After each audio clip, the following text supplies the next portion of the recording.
Y a esta hora de la mañana nosotros nos vamos de inmediato a la sala Miguel Grau Seminario del Palacio Legislativo, donde se encuentran reunidos los miembros de la Comisión de Economía, Banca, Finanzas e Inteligencia Financiera que preside el congresista Guido Lombardi. Veamos. Lo que podemos observar es que a raíz de la desaceleración de la economía, el sistema financiero también se desacelera, ¿no? Y incluso en términos de porcentaje del PBI, por ejemplo, los créditos tienen una pequeña contracción en el último año. Sin embargo, el número de prestatarios del sistema financiero ha venido aumentando, lo que quiere decir que el sistema financiero continúa incluyendo a más peruanos al sistema financiero, aún en un contexto un poco más difícil en términos económicos, ¿no? En términos de, si nos comparamos con otros países de América Latina, Perú se encuentra en términos de intermediación financiera en un nivel intermedio, y así como en términos de número de prestatarios como porcentaje de la población adulta también estamos a mitad de tabla. Nos superan Chile, Brasil, países que tienen sistemas financieros mucho más profundos que nosotros, ¿no? En el último año los créditos y los depósitos han crecido al ritmo de la economía, a tasas alrededor de 5% en el año. Sin embargo, la composición del crecimiento ha sido distinta por tipos de créditos. Los créditos que han liderado, los tipos de créditos que han liderado el crecimiento son los créditos minoristas, o sea, los créditos de consumo, los créditos MIPE, mientras que los créditos corporativos, créditos mayoristas han crecido a un ritmo bastante menor al de la economía, ¿no? Y eso se puede ver aquí. En el último año, por ejemplo, los créditos mayoristas crecen a una tasa cercana al 2%, mientras que los créditos MIPE crecen a 8%. Y eso se traduce en lo que ya vimos antes, que el porcentaje de deudores con respecto a la población adulta ha venido aumentando, incluso en este periodo de desaceleración económica. El sistema financiero se encuentra bien capitalizado, con excedentes de capital, lo que le permite afrontar contingencias que pudieran presentarse a nivel externo o a nivel de la economía. El sistema financiero cuenta, por ejemplo, con un colchón de capital excedentario de 20.000 millones de soles, ¿no? La cartera trazada en el último año, a raíz también de la desaceleración de la economía y también probablemente del fenómeno del Niño, se ha deteriorado un poco, pero se encuentra bien provisionada. El Niño costero tuvo un impacto en el sistema financiero, pero un impacto que fue focalizado y reducido. La superintendencia, en el contexto del Niño costero, aprobó unos oficios múltiples que posibilitaron al sistema financiero reprogramar las deudas de los deudores de una manera masiva, previendo que iba a ser imposible que los deudores se acudieran a hacer pagos al sistema financiero en el medio del fenómeno del Niño, y que las entidades financieras tampoco se iban a poder acercar a realizar cobranzas en ese periodo, y por lo tanto se aprobaron oficios múltiples que posibilitaron en las zonas de emergencia la reprogramación masiva de los créditos.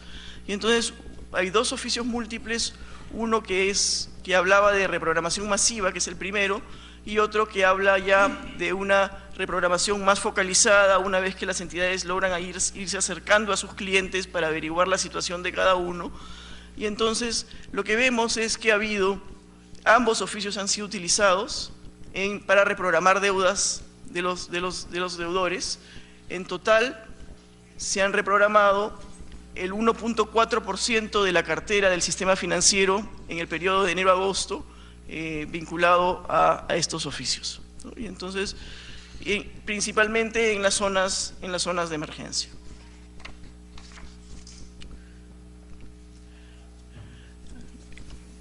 También podemos observar que el sistema financiero se encuentra líquido, bastante holgado de liquidez, y en resumen lo que podemos decir entonces es que el sistema financiero está bien capitalizado, bien provisionado, holgado de liquidez, y está por lo tanto preparado para acompañar la reactivación de la economía.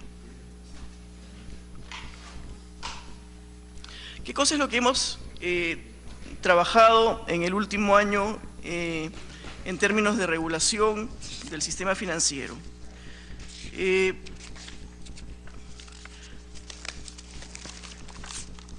Hemos emitido varias regulaciones. Yo diría las regulaciones más importantes probablemente están vinculadas a una nueva norma de gestión integral de riesgos y gobierno corporativo. En realidad es la primera norma de gobierno corporativo para el sistema financiero peruano que consolida lo que había en algunas otras normas, pero también agrega una serie de responsabilidades importantes. Primero define el rol de los directores independientes y las condiciones bajo las cuales una persona califica para ser director independiente y pone límites al periodo que pueden servir los directores independientes, de modo que haya un gobierno corporativo con un control adicional que pueda ser proporcionado por directores independientes no vinculados al accionariado o a la gestión de las empresas.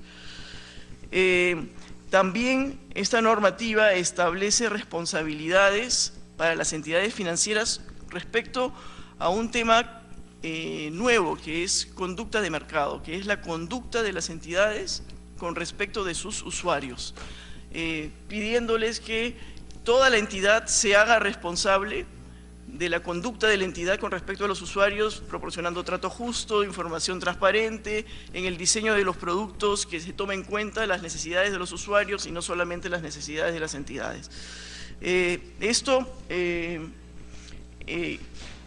¿Cómo lo puedo explicar? Primero, los directores son responsables de diseñar las políticas, la gerencia de implementar las políticas de conducta de mercado y toda la organización de tener una cultura de conducta de mercado que esperamos que vaya cambiando progresivamente y mejorando progresivamente la imagen del sistema financiero con respecto a los usuarios, que es una de las cosas que más nos ha preocupado. Anteriormente lo que se planteaba o estaba regulado es que había una responsabilidad de un oficial de atención al usuario. Y el oficial de atención al usuario es un funcionario de mediano grado dentro de la organización, pero que en realidad no tenía el peso suficiente para poder definir políticas y establecer un cambio de cultura que nosotros pensamos que es lo que se necesita en el sistema financiero con respecto a sus usuarios. Otra cosa que hemos realizado también y que ha sido prepublicado, aunque todavía no está aprobada, es una modificación al reglamento de gestión de riesgos de lavado de activos. En el siguiente sentido, hemos establecido o vamos a establecer un estándar de conocimiento del cliente mucho más exigente para los clientes que se acercan o que realizan transacciones con dólares en efectivo, con moneda extranjera en efectivo en general. Esto para asegurar que estos dólares o moneda extranjera que ingresa al sistema financiero no proviene de fuentes ilícitas. Y entonces la carga de la prueba de las personas que ingresan al sistema financiero con dólares en efectivo va a tener que ser mucho mayor para que puedan mostrar el origen de sus fondos. Entonces le estamos pidiendo a las entidades financieras que establezcan procedimientos mucho más exigentes para estos casos. Y otra de las cosas que seguimos avanzando, y esto es un trabajo continuo de la superintendencia a lo largo de los años, es continuamos avanzando en la implementación de estándares internacionales de supervisión bancaria. Justamente en este momento está una misión del Fondo Monetario Internacional y el Banco Mundial en Perú, haciendo una evaluación de cumplimiento de principios básicos de Basilea del Perú. Acaban de llegar la semana pasada y bueno, tenemos la confianza de que vamos a tener un buen resultado en esa evaluación, pero todavía está en curso. Adicionalmente, quería también agradecerle al Congreso por el apoyo que nos prestó en la aprobación de la nueva ley de cajas municipales y la aprobación de, a través de las facultades extraordinarias, de las facultades del levantamiento de secreto bancario para la UIF. Ambas medidas realmente nos van a ayudar mucho en fortalecer la supervisión del sistema financiero. También hemos presentado al Congreso un proyecto de ley de cooperativas de ahorro y crédito. Lo presentamos en abril de este año y cuenta ya con un dictamen favorable de la Comisión de Economía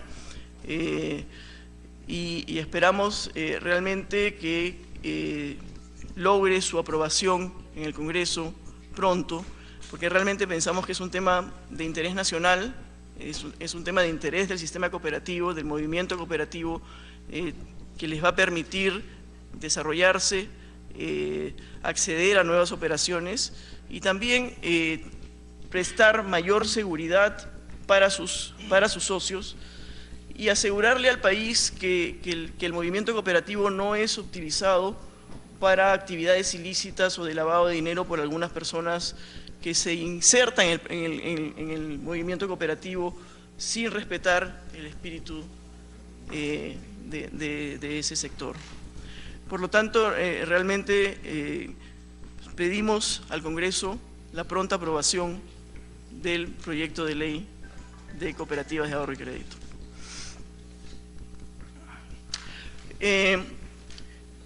Tanto el proyecto de ley de cooperativas de ahorro y crédito como otro proyecto de ley en el que estamos trabajando junto con el MEF y con la SMB, vinculado al llamado crowdfunding o financiamiento participativo, son cosas que también van a ayudar a la competencia del sistema financiero, a generarle a los usuarios alternativas distintas, tanto para colocar sus fondos como para acceder a créditos, lo cual puede generar una reducción de tasas de interés también.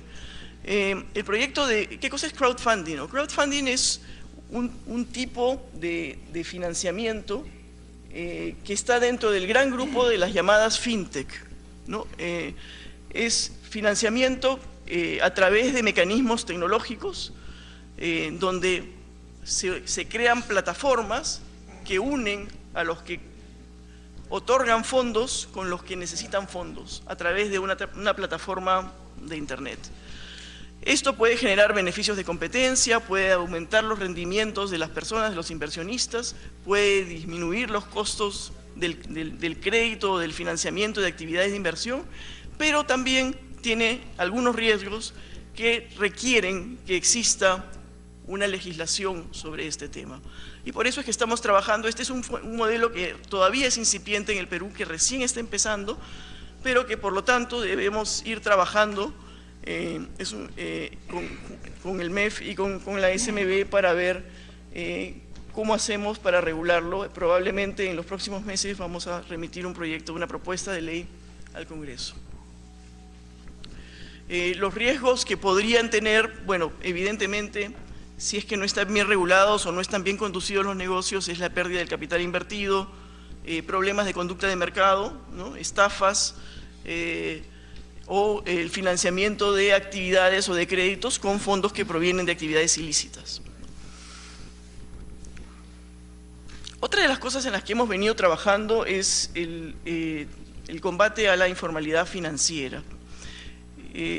Una de las cosas que hemos observado en los años recientes es que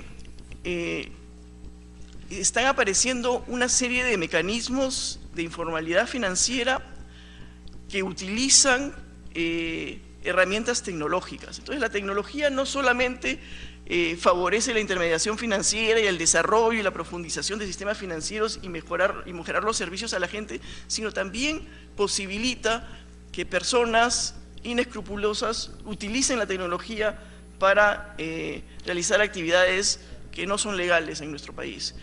Y por lo tanto, la superintendencia, y esto dificulta también la tarea de combatirlas, porque cuando uno tiene informalidad financiera de una manera tradicional, bueno, hay un local que está captando los fondos, uno va al local, lo interviene. Cuando se hace a través de tecnología, no existe local, ¿no? En muchos casos las personas ni siquiera están en el país, se hacen a través de plataformas de internet, utilizando Bitcoin, PayPal o una serie de otras cosas, y a veces uno tiene que enterarse a través de las redes sociales. Y entonces nosotros hemos recibido muchos comentarios cuando hemos hecho campañas para combatir la informalidad financiera de este tipo en Facebook o en una serie de otras redes sociales, y la gente le dice, bueno, intervénganlos. Bueno, ¿a dónde intervenimos? ¿No? El problema es que no hay dónde intervenir, y entonces la manera de hacerlo es tratar de identificar a las personas poco a poco, y denunciar y hacer campañas masivas. Y entonces la importancia de las campañas masivas ahora es mucho mayor que antes, porque las dificultades de intervención directa son mayores cuando se utilizan los medios tecnológicos.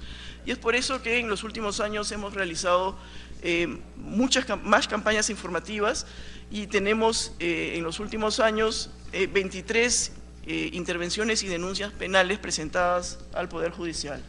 Aquí tenemos la línea gratuita que pueden utilizar las personas para comunicarse con la superintendencia en caso tengan alguna consulta o alguna sospecha de que hay algún medio que esté utilizando o que esté realizando actividades ilegales. Y también tenemos una página web a la que pueden comunicarse. El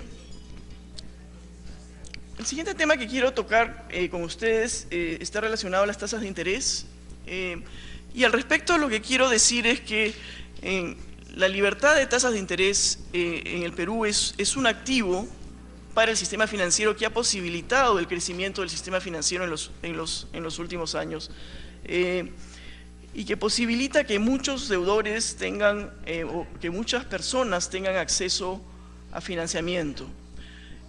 Las tasas de interés dependen de una serie de factores, pero principalmente de costos operativos y de riesgos de los clientes. Los clientes y los tipos de negocio financiero tienen tanto riesgos distintos como costos distintos, y por lo tanto las tasas de interés son distintas. Y entonces hay una diferencia, por ejemplo, en los créditos corporativos, que son créditos de menor riesgo y de menor costo también, porque basta con ir y prestarle a una persona varios millones de dólares, analizar bien esa empresa que puede ser listada, que tiene estados financieros auditados.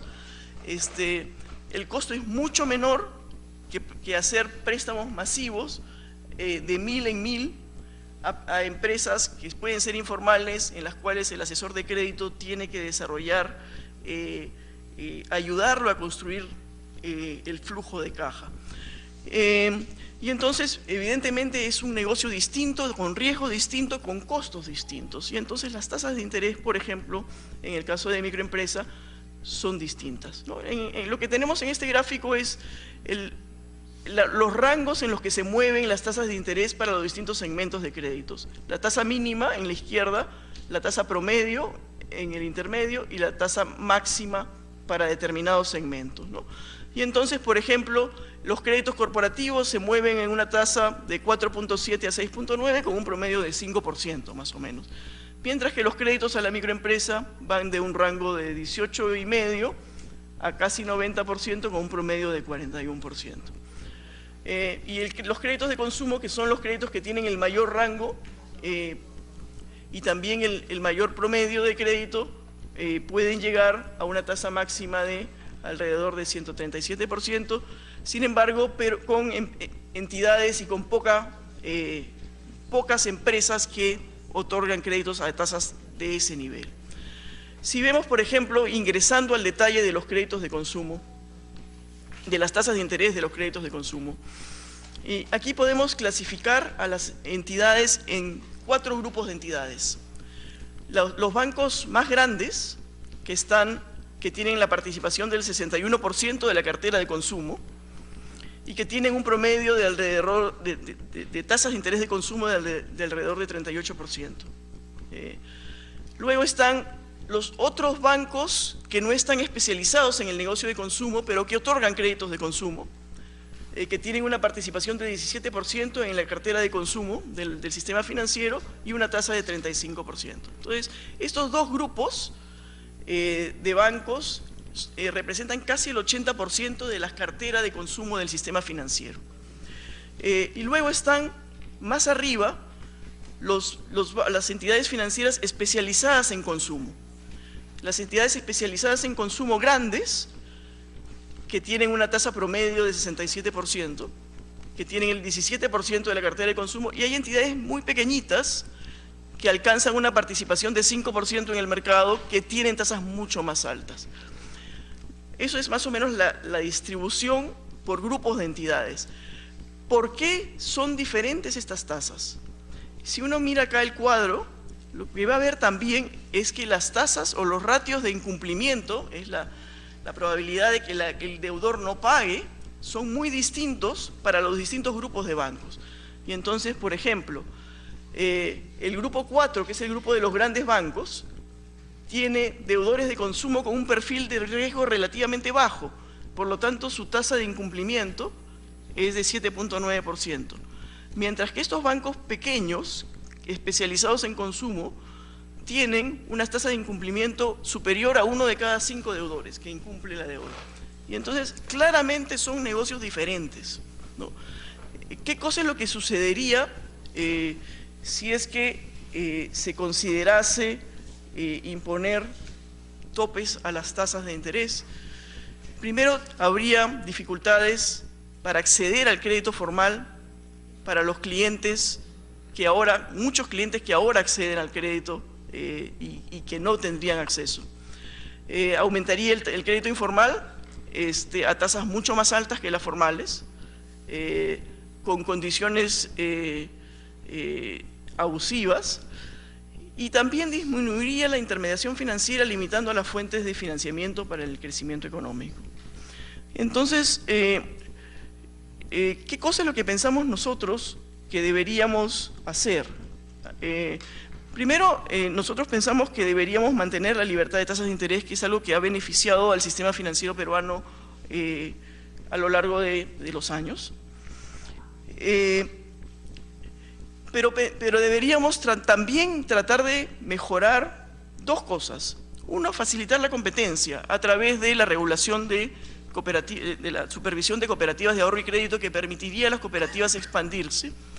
Y también la regulación de los crowdfunding también establecería mecanismos alternativos de financiamiento, aumentando la competencia y mayores posibilidades de acceso al crédito. Y la otra es trabajar en gobierno corporativo y conducta de mercado de las entidades financieras, de modo que busquen, primero, hacer una evaluación más a conciencia de los deudores, sin prestarle dinero a deudores que piensan que no los van a poder pagar, porque eso lo que hace es generar mayores riesgos, y también sin sobreendeudar a los deudores, porque eso lo que hace es generar mayores riesgos de exclusión de deudores del sistema financiero, y genera también externalidades negativas para el resto de entidades y tasas de interés mayores para las entidades financieras. Eso es lo que podría decir yo sobre el sistema financiero. Quiero pasar, me voy a demorar menos en los otros sectores, pasar al sistema privado de pensiones. Lo primero que podemos decir del sistema privado de pensiones es, bueno, el sistema privado de pensiones es una fuente importante de financiamiento para la inversión y para el crecimiento de la actividad económica peruana. Ha venido creciendo a lo largo de los años, ha sido un crecimiento continuo. Sin embargo, en términos de cobertura de afiliados, es bastante baja, ¿no? Solo el 38% de la PEA es afiliada al sistema privado de pensiones, y cotizantes regulares, un poco menos del 16%. Y entonces lo que tenemos es un sistema previsional que tiene algunas cosas que deberíamos corregir, ¿no? Y eso lo tiene bastante claro el Poder Ejecutivo, y por lo tanto, por eso es que designaron a una comisión de expertos que desarrollase un proyecto de reforma de los sistemas de protección social en general, que incluyen al sistema previsional, o a los sistemas previsionales, porque en el Perú no solo tenemos el sistema privado de pensiones, sino también el sistema público de la ONP. Estamos todavía a la espera de esos resultados, pero mientras tanto hay cosas que se pueden hacer. Otra de las cosas que quería comunicar es que la rentabilidad del sistema financiero durante el último año, los últimos 3 años y los últimos 5 años ha sido una rentabilidad positiva. Por ejemplo, el Fondo 2, que es el fondo que tiene más porcentaje de los afiliados, más del 90% de los afiliados están en el Fondo 2, ha tenido en el último año una rentabilidad superior al 8%, que también es muy parecida a su rentabilidad en los últimos 3 años, y si hacemos una rentabilidad de 5 años de ese fondo es un poco menor, está alrededor de 7. Pero en general, este año todos los fondos han tenido una rentabilidad positiva. Luego, lo que quiero comentarles es el impacto que tuvo la ley aprobada en mayo del año pasado por el Congreso de la República, que posibilitó el retiro del 95.5% del fondo de pensiones para los afiliados que estuvieran en edad de jubilación. En general, la ley lo que generó es que gran parte de las personas que tenían la posibilidad de hacer el retiro lo retirasen, ¿no? El 95% de las personas optaron por retirar todo, un 4% de las personas optaron por retirar parte y mantener parte para fines de pensión, y solo un 1% dejó todo en el sistema privado de pensiones. Ahora, el impacto, ¿dónde se sintió? Se sintió principalmente en el mercado de seguros, o sea, en las rentas vitalicias para fines de jubilación. De pasar, por ejemplo, en el año 2015, de tener alrededor de 585 personas mensuales que pedían rentas vitalicias de jubilación, se pasa a un promedio de solo 132 mensuales, ¿no? Entonces, hay una fuerte baja de personas que optan por rentas vitalicias de jubilación. Lo mismo se ve en términos de primas de las compañías de seguros. Hay una baja fuerte de las primas para rentas vitalicias de jubilación. Parte de eso ha sido reemplazado por rentas de seguros, de seguros, pero que son productos de largo plazo, pero que no tienen las características de rentas vitalicias de jubilación, en el sentido de que no cubren el riesgo de longevidad. Son productos que, si bien son de largo plazo, son productos a 10 años, entonces uno tiene 65 años, toma una renta por 10 años con su fondo de jubilación. Bueno, si la persona vive más de 75 años, digamos, si tenía 65 y toma un producto de 10 años con el que se gasta toda su jubilación en esos 10 años, a los 76 años ya no tiene pensión. Entonces, esos productos son sustitutos imperfectos de un producto de renta vitalicia que sí cubre el riesgo de longevidad. En espera del informe de la Comisión de Expertos y de un trabajo de hoja de ruta y de generación de consensos que nosotros pensamos que se va a tener que trabajar mucho para poder llegar a una reforma de los sistemas previsionales, la Superintendencia está trabajando en varios temas para ir resolviendo algunos de los problemas que encontramos en el sistema privado de pensiones en la medida de las cosas que están a nuestro alcance, ¿no? Entonces tenemos un horizonte de largo plazo, que es una reforma previsional de mayor alcance, basada en consensos que se van a tener que ir generando, que no van a ser sencillos y que van a requerir mucho debate a nivel nacional. Y luego, mientras tanto, lo que tenemos es mejoras que podemos ir haciendo nosotros, ¿no? Y entonces hemos emitido, por ejemplo, una resolución recientemente que simplifica los estados de cuenta que van a recibir los afiliados, buscando que las entidades, las AFPs, informan a los afiliados sean más simples, más fáciles de entender. Realmente, si uno ha visto su estado de cuenta de una AFP, realmente no lo entienden ni los economistas. Y entonces, si no lo entienden ni los economistas, ¿cómo esperamos que lo entiendan toda la población. Y entonces lo que estamos haciendo es, hemos tratado de buscar formatos y parte de la complejidad era por regulación, porque la superintendencia le pedía a las AFPs que informaran un montón de cosas que no necesariamente eran necesarias. Entonces se hizo focus group para ver qué cosa es lo que la gente quería ver y se ha hecho una regulación que simplifica los estados de cuenta, elimina una serie de información, pero le va a proporcionar a los afiliados lo que quieren recibir. Esperamos que eso tenga un impacto de por lo menos saber mejor cómo va su pensión o cómo va su fondo de pensiones. Otra de las cosas que hemos hecho recientemente es flexibilizar el retiro de los aportes voluntarios.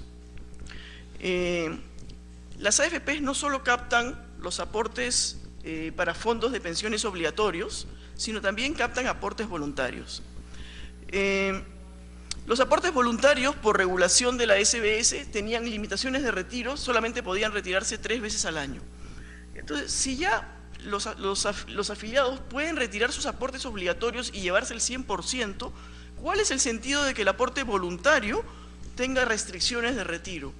Y entonces lo que hemos hecho es flexibilizar esas restricciones de retiro, generando la posibilidad también de que las AFPs capten fondos de retiro voluntarios, aumentando la competencia en los mercados financieros para ese tipo de producto. Luego hemos simplificado el procedimiento de pensiones y beneficios, proporcionando mayores canales. Digamos, ya el afiliado no va a tener que acercarse, ahora se tiene que acercar como 3 veces a la AFP para poder obtener su jubilación. Estamos simplificando todo el procedimiento de modo que no se tenga que acercar, que muchas de las cosas se puedan hacer vía correos electrónicos o vía internet, vía otros canales, y también proporcionando una pensión provisoria flexible. ¿Qué cosa quiere decir esto? Cuando un afiliado fallece, lo que sucede ahora es la familia tiene que presentar una declaratoria de herederos. La declaratoria de herederos toma su tiempo. Mientras tanto, la familia no recibe una pensión.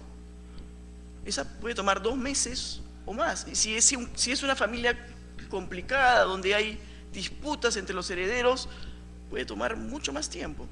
Entonces lo que estamos diciendo es ahora hacer una pensión provisoria básica, que permita a la familia recibir transitoriamente, mientras sale la declaratoria de herederos, en función a la declaración jurada en vida del afiliado, recibir por lo menos una pensión mínima o básica que le permita ir administrando, manejando sus costos hasta que salga la declaratoria de herederos.